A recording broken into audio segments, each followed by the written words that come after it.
Welcome students, welcome to lecture number 15 where we will be continuing with module number 3 under subject financial management.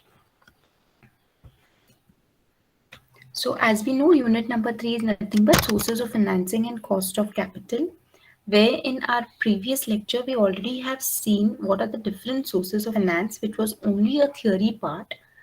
Today we will be going to the next part, that is cost of capital. In cost of capital, as per your syllabus, you have different types of cost to be calculated, which to be raised, different costs associated to raise the finance. So you have cost of debenture, capital preference, term loan, equity, retained earnings, and then WACC. And WACC is very important, which is nothing but weighted average cost of capital, which is very important in this particular unit because case study on that will come.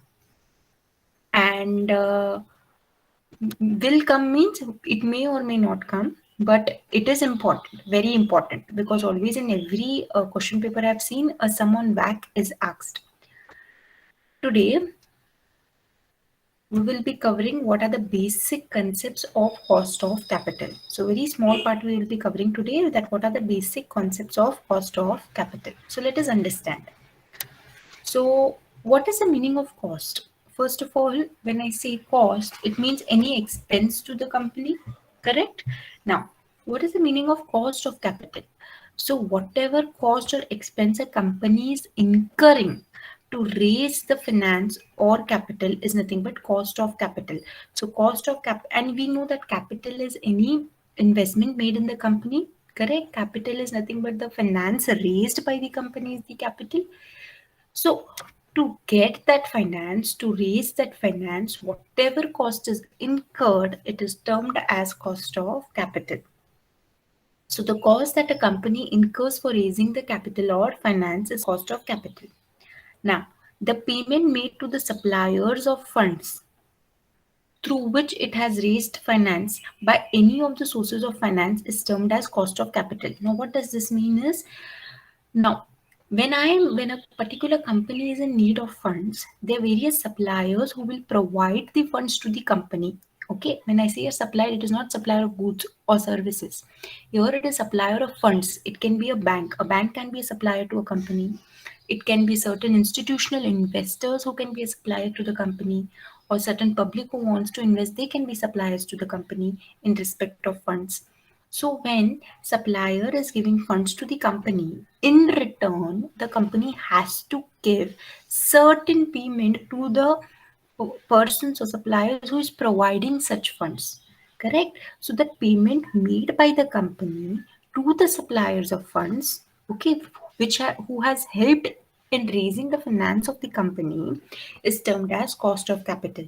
So in short, this payment made to the suppliers, this payment is nothing but the cost, okay, of capital. Now, in other words, the minimum rate of return expected by the investor of the business on the projects. So the cost of capital is nothing but, see, when suppose I'm investing in a business, I'm giving finance in the business, okay, my money is being held up in that business. Now, when I give a finance or money or funds to a particular business unit or to a company with an intention that I will get the required rate of return on that particular project in which I'm investing.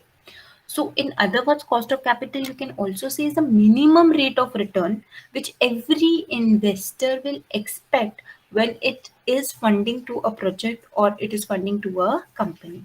So, this is the meaning of cost of capital. Next, let us see some examples for cost of capital. Now, suppose this is sources of finance towards your left hand side, and what is the cost involved to raise this particular finance is towards your right hand side. So, suppose you are raising the finance with the help of debentures. Okay, debentures is nothing but as I told you, it is a debt raised by the company. So company borrows money from the public which subscribes for those that money is the debenture holder. So when debenture holder is giving money, amount, fund, finance to the company issues to the debenture holders debenture certificate. Now, in return, the company is giving interest to the debenture holder. So here the source of finance is debenture, and the cost involved to raise this particular source of finance is interest that the company is paying to the debenture holder. Next, if the company is raising the source of finance with the help of preference capital. So here the source of finance is preference capital. Now what is the cost involved, okay, to raise the finance if it is finance is raised by preference capital? So the company has to pay dividend to the preference shareholders. So this dividend is nothing but paid by the company is nothing but the cost involved in raising this particular source of finance, that is preference capital. Similarly, when we say equity capital is a source of finance. Now, the company raises finance through this particular source of equity capital. The cost involved to raise this equity capital, finance through equity capital, is a dividend that the company is paying to the equity shareholders. Similarly, if the company is raising finance through term loans, the cost involved to raise the finance with the help of term loans is nothing but interest. Because when you take a loan from the bank, okay, you have got the required finance at the upfront. The bank gives you the required amount of loan, but you receive the finance. But what is the cost involved in receiving the finance? You have to pay interest on the loan that you have taken. So when in case of term loans, interest is the cost of capital. Similarly, retained earnings. When you are retaining earnings, so what is the meaning of retained earnings? See, students, every company, okay, which is making profit, it has to distribute the profit to the shareholders, and at last it distributes to the equity shareholders. Suppose in any particular year it decides that let us not distribute the remaining profit to the equity shareholders, let us retain that earnings. Okay, when retained earnings means it's like a savings kept by the company. Okay, so retained earnings means certain portion of earnings or either the entire earnings is not distributed among the equity shareholders, but that particular portion is kept in a separate reserve, that is retained earnings. So maybe because for future certain circumstances, uncertain circumstances to be used. So retained earnings is the earnings which the company is not distributing amongst the equity shareholders, but it is retaining within itself. Okay. Now, in case of retained earnings, the cost involved is expected dividend. Why it is expected dividend, students? Because had not the earnings be retained, suppose if this earnings would not be retained, then what would happen? This earnings would be distributed among the equity shareholders. Okay. Now, since this earnings is retained, there is expected dividend which is not yet received by the shareholders, but there is expected dividend, like suppose, as I told you, that if the retained earnings were not retained, the shareholders would get the dividend. Now, since it is retained, the dividend is nothing but expected dividend of the investors. Like the investors' expected dividend is because of the finance is kept in the form of retained earnings. So how does this become a source of finance? How does retained earnings becomes a source of finance? Because suppose students, for from past 6 years or 7 years or 10 years, a company is keeping lots of finance in the retained earnings. In the 11th year, it wants to raise the finance, so it can also take the fund from the retained earnings that it is saved. Correct. So this retained earnings, the money or the fund or the finance kept in the retained earnings also acts as a source of finance, because the company can also remove the required finance or raise the required money by removing the money out from retained earnings. And what is the cost involved? It is the expected dividend. The dividend what the equity shareholders are supposed to get, were expected to get, but they did not get since the amount is kept in the retained earnings. So this is the cost involved in respect of retained earnings. So this, I've just given you all examples that what are the different sources of finance and what is the cost involved in raising that particular source of finance. Next, let us understand what are the different classifications of cost of capital. So with this, let us understand what are the different types of cost, okay, that are associated. So we have explicit cost and implicit cost, average cost and marginal cost, future cost and historical cost, specific cost, and composite or combined cost. So these are all different types of cost. Now let us understand the meaning of each of the cost. So the first cost is nothing but the explicit cost. Okay, let us understand what is the explicit cost. Explicit cost means the cost that the company has to incur, has to pay. Okay, so explicit cost is nothing but the cost of capital of a particular source, maybe interest or dividend, that a firm has to pay to the suppliers of fund. So when I say that I have raised the finance with the help of debentures, okay, then the explicit cost in this case for me is going to be the interest. Explicit cost means when a company is raising finance, the cost that the company is required to pay, has to pay to those suppliers who have helped in uh, giving the finance to the company. So when I say, if I say that I have raised the finance, okay, by term loans, okay, then what is the explicit cost? What is the cost that I have to incur to give it to the bank? The cost is interest. So the explicit cost is interest. So in short, explicit cost is nothing but the cost that the company has to pay to all those suppliers of funds who have helped in raising the finance of the company. Next is implicit cost. Implicit cost is the opportunity cost. When I say opportunity cost is, that means it is a cost which is not incurred, which the company has to not incur. But if it would have done, there would be an opportunity cost. So let us understand the examples for both.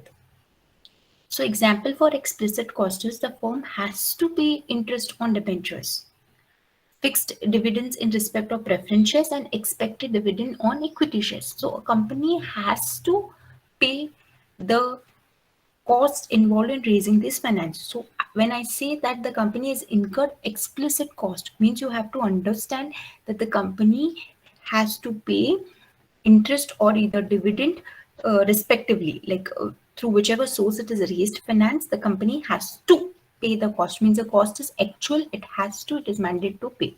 So when I talk about explicit cost, now implicit cost, let us see the example.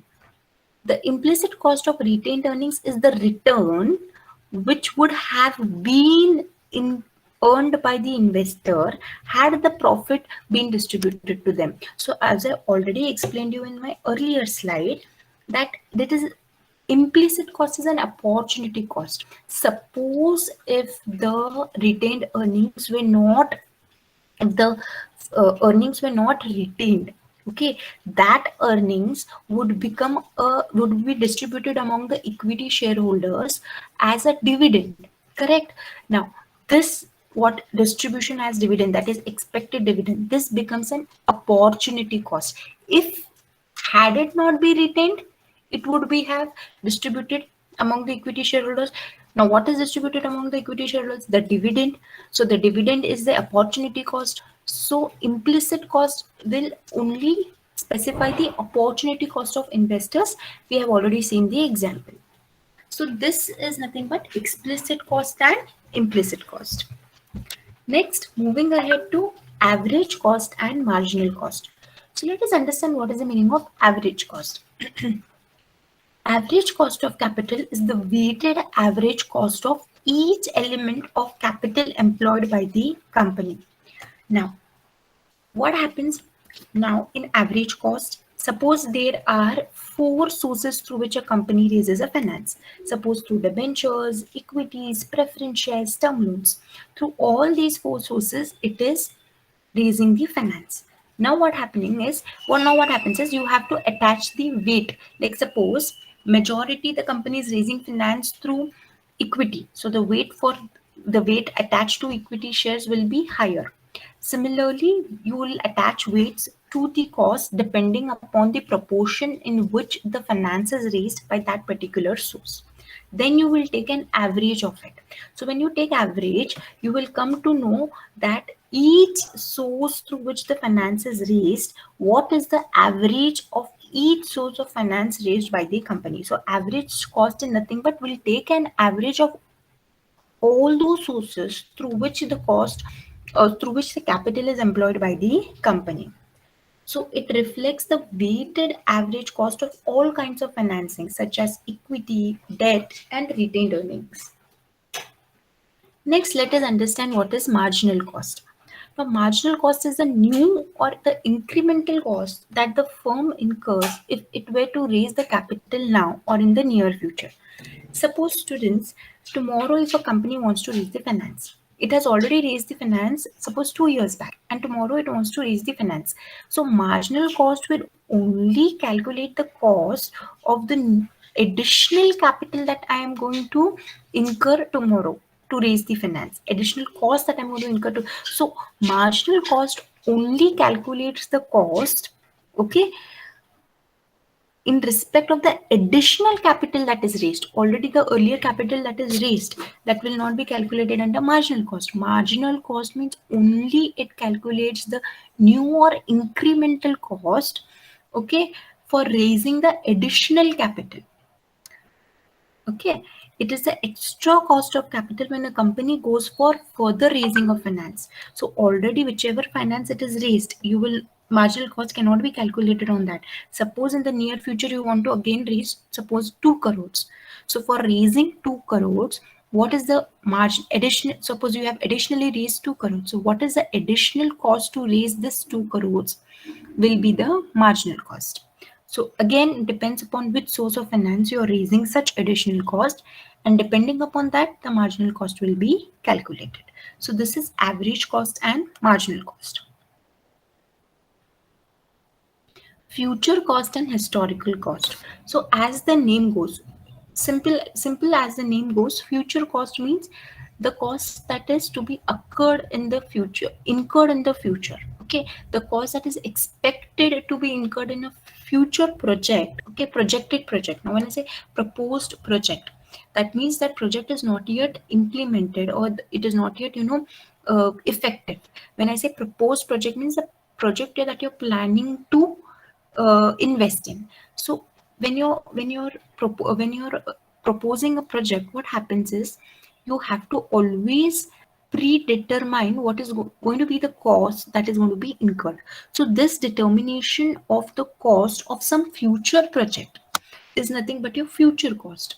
So the cost expected to be incurred for financing in a proposed project. See, proposed project is not an ongoing project or a past project. Proposed project is a project that you are planning to invest in future or undertake in future. Now, expected cost is calculated on the basis of previous experience. See, students, when there is a proposed project, and suppose you are hired to, to determine what is going to be the future cost. So how will you remove the future cost of a project? So future cost of a project is always removed based on your previous experiences. So previous projects you'll go through that, you will see what is the cost actually incurred in previous projects, and keeping this as a base, you will calculate the future cost. So it is calculated at the time of taking financial decisions by comparing the expected return and the expected cost. See, when I say expected return means return not yet received, but you are expecting it in the future. When I say expected cost means the cost that you are expecting will be incurred. Okay, the payments that you're expecting will be incurred. It is not yet incurred. It is not the actual cost or actual return. Expected means you're predetermining the cost or the return. Okay, so in short, future cost is a cost that you are going to which is expected to be incurred when you are going to invest or finance a proposed project.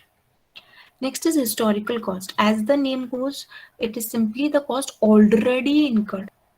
Historical means past, correct? Historical means past. So it is already incurred in the past in raising the finance. So suppose if I've already raised a finance in past, so what is the cost incurred by what was the cost incurred in raising that particular source of finance is nothing but the historical cost or historic cost. So it is derived based on the actual cost incurred in the earlier project, as it is the cost which has already been incurred for financing a particular project. So historic cost is a past cost. Future cost is a future is a cost that is to be incurred ahead. So when I say historic cost means it has already been incurred. So here it will be based on the actual cost. See the difference, students. Future cost is based on the expected cost, but historic cost is based on the actual cost because it is already, that situation has already gone through, that situation is already passed. Next, they are used while projecting future costs as it provides basis for valuation of past performance by making between actual standard and expected cost. So as I told you while explaining the future cost, that expected cost is calculated on the basis of previous experience. Now, when I say previous means the experience that is already gone. So it is again comes to historic. So this historic cost will always be a base for the valuation of the future cost. So that is what is explained here. They are used while projecting future costs. So this historic cost is used while projecting future costs just to see what is the difference between the actual cost that is incurred in historic cost and comparing it with the expected cost. Okay, so this is the difference on the meaning of future cost and historical cost. Next, specific cost and combine or composite cost. Now let us understand this. Specific cost means when you are going to calculate the source of finance for a when you're going to calculate the cost of capital for a specific source of finance. When I say specific, suppose if you are raising the source of finance through three particular methods, like maybe with the help of debentures, preference, and equity. So, what is the cost involved individually? Okay, for each source of finance, a specific cost. When I say specific, means each individual element of cost of source of finance. So specific cost is the cost of each source of finance, capital such as equity, debt, retained earnings, and loans is termed as specific cost of capital. It is beneficial to determine each and every specific source of finance, source of capital. Finding out the cost of each individual or specific source of finance is nothing but your specific cost. Examples is, suppose you are only calculating the cost of preference capital. That means it is a cost of specific cost. See, when someone asks you what is the cost of raising, what is the specific cost in respect of preference shares? So you're going to give the cost associated to only raising finance through preference shares. So specific means individual calculation of each source of finance.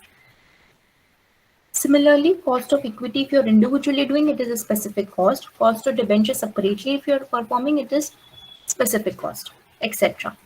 Therefore, what is the specific cost incurred to raise the finance for each of the source of finance is called the specific cost. Now let us see what is combined cost. Combined cost means the total cost. The total cost associated with raising the total finance of the company. So if the company in our previous example, if it is raised finance with the help of three particular sources of finance, that is debentures, equity, and preference.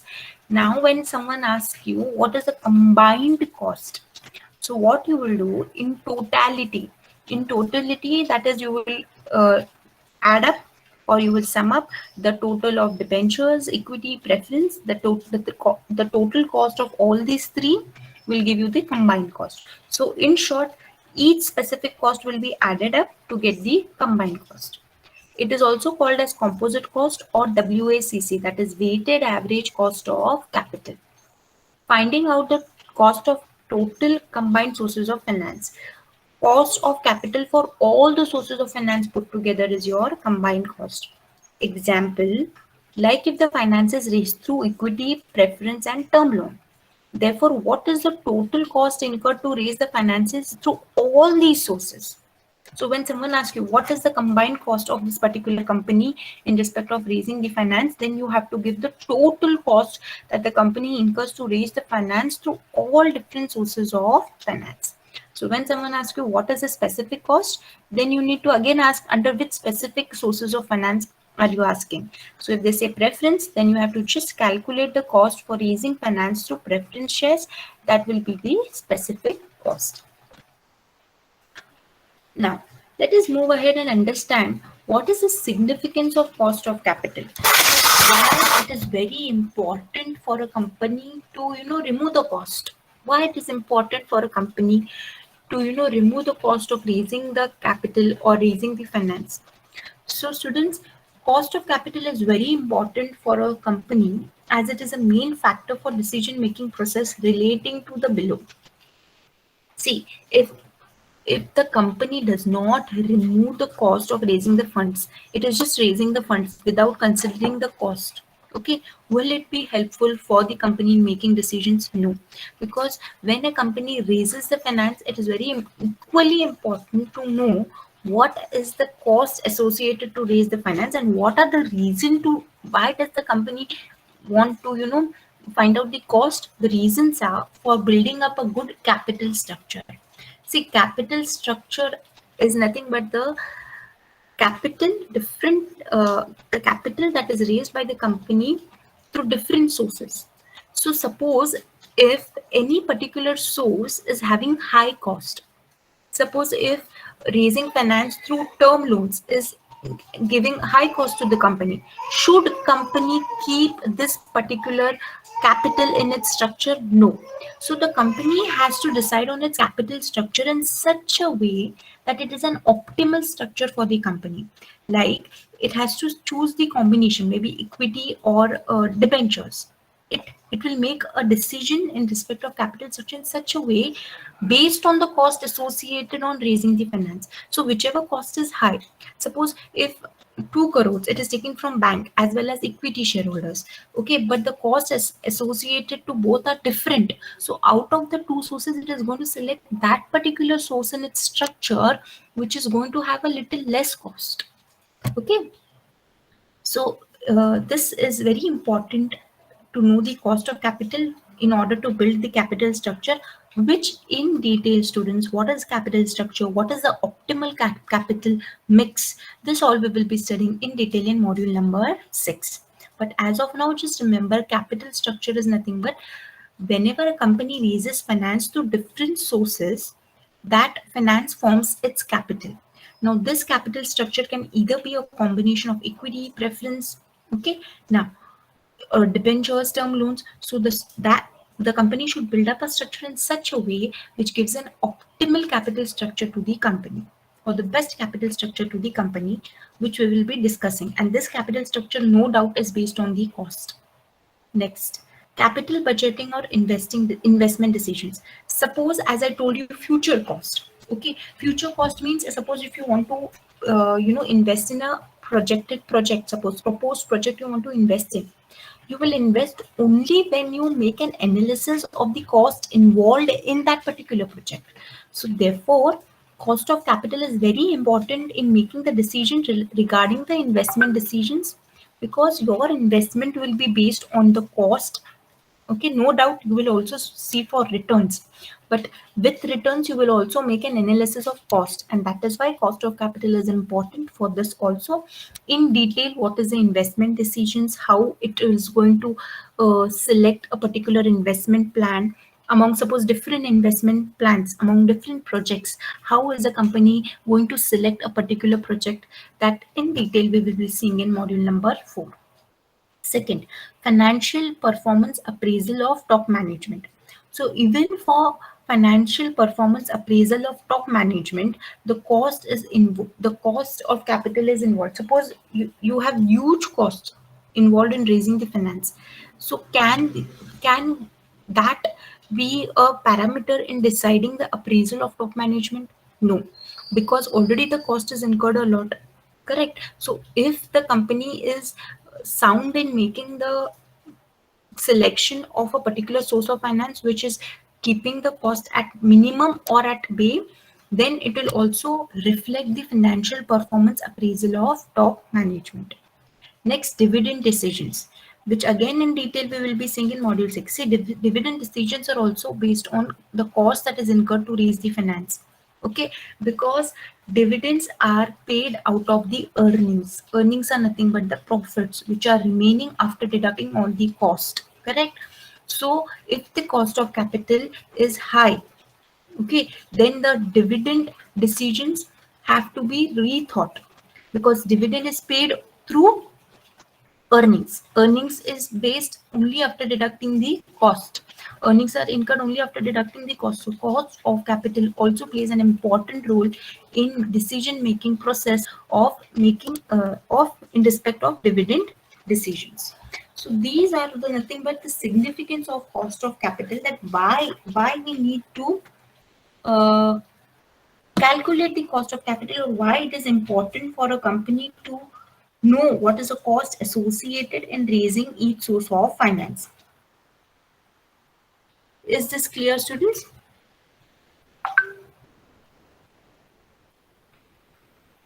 So thank you so much, students. We are done for the session for